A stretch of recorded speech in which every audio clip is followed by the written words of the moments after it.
Hey, good afternoon, everybody, or good evening, depending on where you are. This is Roaming Prepper Channel. Thank you for joining me today. And if you're new to this channel, after you watch the video, don't forget to like and subscribe. If you don't like what I said, you can give me a thumbs down. If it floats your boat, you could put gibberish in the comments. That's fine too. And I'm pretty sure one of my regulars will put gibberish in the comments just to because I said so. In any case, did it actually happen? So the other night, I posted some video clips from X that they're claiming Paris had a power outage that would affect the Olympics. Now, we know there was already a train incident where there was arson to control houses that control the high speed rail and actually shut the trains down. And that's been well documented. But did the blackout actually happen? Um, well, let's find out. Let's look into it a little bit.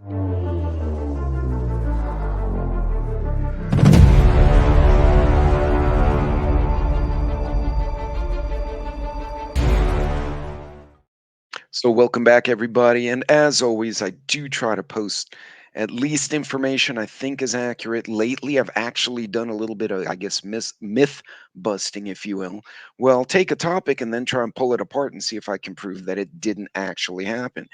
Um, so, for the record, this was actually on ESSA News, ESSA News, stating that there was a Paris blackout that sparks chaos. Let me bring that little article up for you.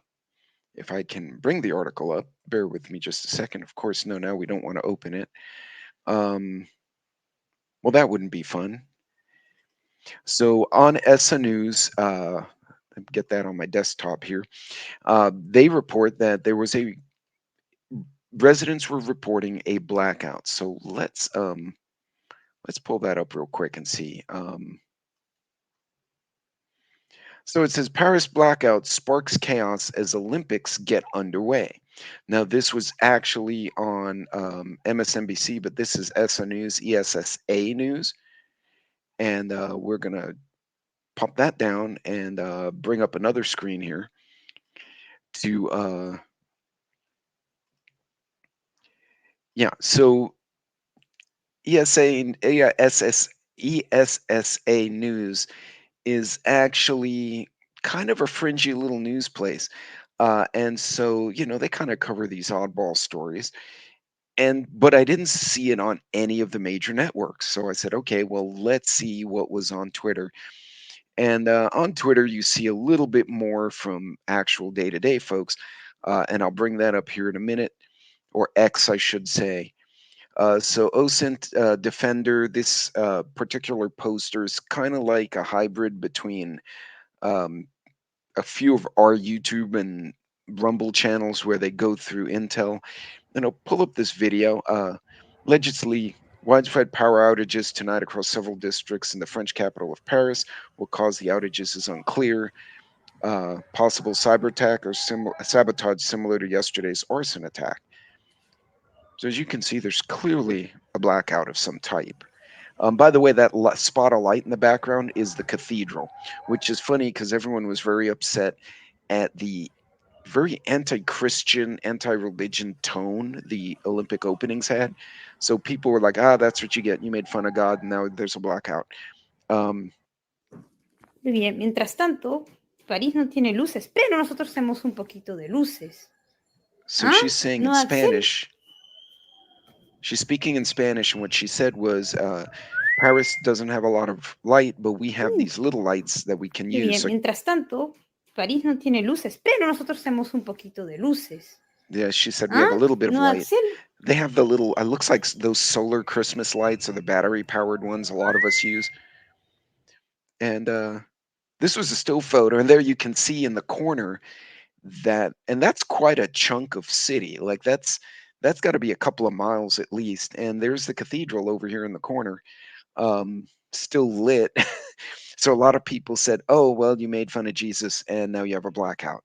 Whether that happened the way they think or not, I don't know. But it sure as heck looks interesting that everything went black except the cathedral. But in any case, so begs the question: was there actually a terror attack or some kind of blackout? Honestly, um, We don't know. Uh, Clearly, there was a blackout of some type, but nobody can confirm how long it lasted. I've seen reports ranging from a couple of hours to 20 minutes. Uh, there were no fatalities, there was no explosion. It was on regional news and it showed up. It wasn't even covered on the mainstream media that I could even see. So, does that mean it did not happen? Not necessarily, because we all know there's shit that the media won't even touch, either because they've been told not to, because they're being manipulated, or they're afraid to touch it because it'll become radioactive. But in this case, I mean, it's just a freaking blackout, but nobody touched it. So, yeah, there was a blackout. No, there wasn't a chupacabra. No, there was no Godzilla. Could it have been sabotage? Certainly. Cyber attack? Sure. Could it have been somebody shorted out a transformer by accident? Could have been that too. We don't know. However, to this point, if you had been traveling in Paris, you'd be in a foreign country, and if you don't necessarily speak very good French, you would have struggled to get around because now you're in a strange place and you're dark. And I can't emphasize enough the importance of having good travel EDC. At a minimum, in your carry on bags, change of clothes, flashlight, basic toiletries, small first aid kit. They're worth their weight in gold if you show up, because a trip like to Paris from Texas, I'd have a big old luggage with all my amenities because I'm going to be there a week at least. Hell, it takes me a day and a half to get there. But if I show up and I don't have my main bag because it got lost or it got left behind, I'm going to have to wait another day. I want to be able to function. Or in a case like this, the power goes out in the middle of the night. You want to be able to at least get around the hotel, get around your, bed and breakfast, wherever you're staying, and not kill yourself falling down the stairs. And yeah, you absolutely can hurt yourself falling downstairs. Um, Hell, the blackout then will be the least of your worries because you'll have a broken ankle. Uh, Point being, make sure you have your fundamentals, make sure you have your basics, and they should be in your carry on.